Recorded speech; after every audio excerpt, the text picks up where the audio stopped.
So ngayon guys, may tuturo ako sa inyong napakalupit na tricks. So tricks to guys kung paano palakasin at pabilisin ng ating internet connection gamit yung mobile data. So nung nakaraan, nag-upload tayo ng new APN na makakatulong para bumilis at lumakas ang inyong mobile data internet.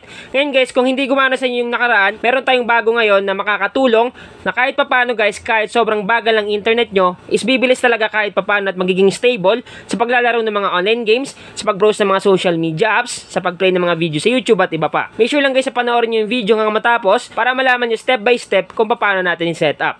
So una natin gagawin guys, kailangan natin pumunta sa settings ng ating cellphone. Click lang natin tong settings. Once na maklik na natin yung settings, hanapin natin dito yung SIM card and mobile network. Sa ibang device nakalagay dual SIM or mobile data, sa iba naman dual SIM or mobile network. Kung ano yung makita nyo, same lang yan. Click lang natin. Once na maklik na natin yan, mapupunta tayo sa number ng phone natin. Mamimili tayo dito ng number na gusto nating gamitin. Take note guys ha, compatible to sa lahat ng uri ng SIM cards. Mapa Smart, Talk and Text, Globe, TM, Sun Cellular, Gomo SIM, Dito SIM, at kahit anong SIM card compatible. So pipiliin ko tong SIM 1, click lang natin. Once na mapili mo na yung number na gusto mo gamitin, scroll down lang natin siya. Hanapin natin sa baba yung word na access point names. Sa ibang device nakalagay APN. Kung ano yung makita nyo, access point names or APN, same lang yan. Click lang natin. Once na maklik mo yan, dito tayo mapupunta. Ngayon guys, mag-add tayo dito ng bagong APN. So para mag-add, tap lang natin tong add button or plus sign. Sa ibang device guys, nakalagay add. Pero sa akin, plus or add sign. So click lang natin yan. Then mag-fill out tayo dito ng bagong APN. So magsimula tayo mag-fill out sa name. Click lang natin tong name. Then nilagay natin dito, OG VS Net Booster.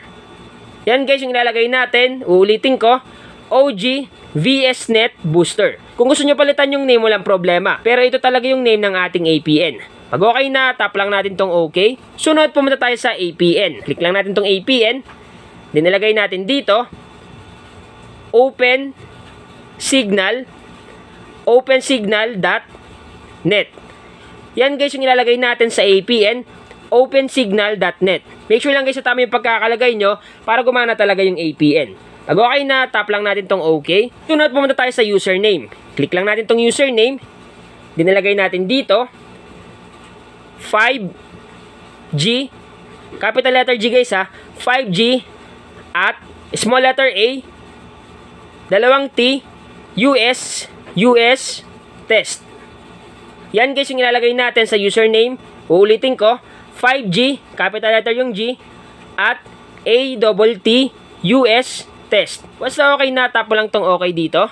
Sunod, pumunta tayo sa server. Click lang natin tong server. Dito naman nilalagay natin ns.source.dns.com. Yan guys yung lalagay natin sa server, ns.source.dns.com. Click OK. Sunod, pumunta tayo sa authentication type. Scroll down lang natin. Hanapin natin yung authentication type. So, ito yon. Click lang natin tong authentication type. Then, piliin natin dito yung PAP or CHAP.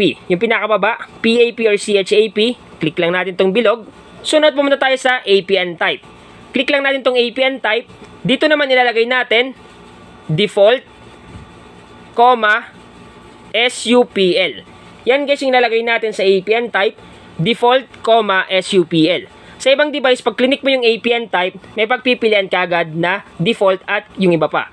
Ngayon, kung walang SUPL nakalagay doon, piliin nyo lang yung default. Pero kung pwede kayo mag-type katulad sa akin, ilagay nyo yung default, SUPL. Pag okay na, tap lang natin tong OK dito. Sunod, pumunta tayo sa APN protocol. Click lang natin tong APN protocol. Dito naman yung pipiliin natin is IPv4/IPv6. Yung pinakababa, IPv4/IPv6. Tap lang natin tong bilog para mapili siya. Sunod, pumunta tayo sa APN roaming protocol. Click naman natin tong APN roaming protocol. Dito naman same lang din sa APN protocol, dapat IPv4/IPv6, yung pinakababa. So piliin natin to. Then last but not the least, pumunta tayo sa bearer. Click lang natin tong bearer. Dito guys, dapat sigurado tayo na yung pipiliin natin is unspecified. Para mapa 3G man yung phone nyo, 4G or 5G, automatic gagana itong APN. So dapat piliin nyo yung unspecified. Dapat lagyan nyo ng checkmark.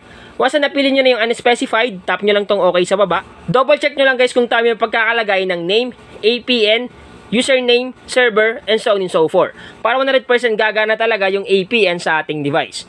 Pag okay na, i-save na natin siya. So para masave itong ginawa nating APN, kailangan natin pindutin yung save button sa bandang taas sa kanan.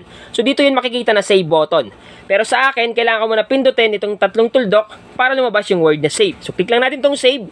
Automatic guys, sa save na natin yung ginawa nating APN na OG VSNet Booster. Ngayon guys, bago natin i-activate itong bagong APN natin na OG VSNet Booster, kailangan muna natin mag before speed test para mamaya ma-compare natin yung result.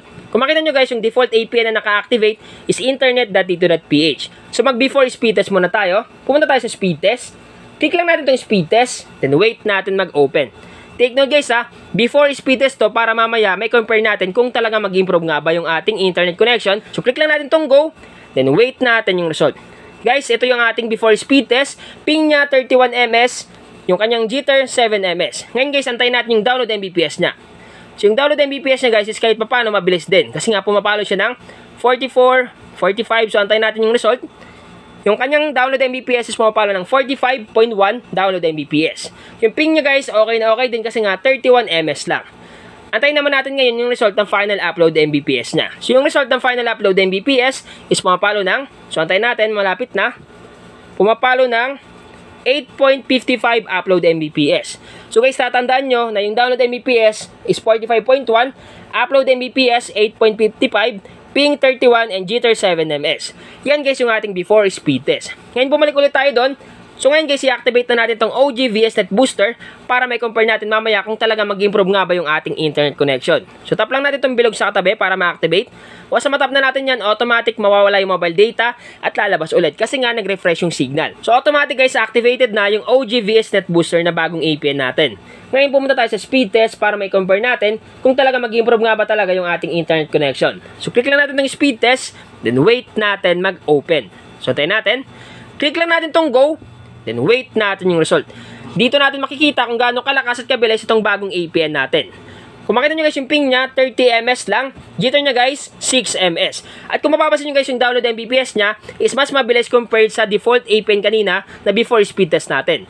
Kung makita nyo guys yung result ng final download Mbps is pumapalo ng 47.2 download Mbps. So kahit pa paano guys, bumilis yung ating download Mbps, bumaba yung ping, ibig sabihin guys, mas naging stable, at yung jitter niya guys is stable pa rin. So guys, overall talaga maganda to gamitin sa paglalaro ng mga online games, sa pag-browse ng mga social media apps, sa pag-play ng mga video sa YouTube at iba pa. Kung makikita nyo yung result ng upload Mbps, is mapapalo ng 6.94 upload Mbps. So overall talagang mabilis, malakas at stable.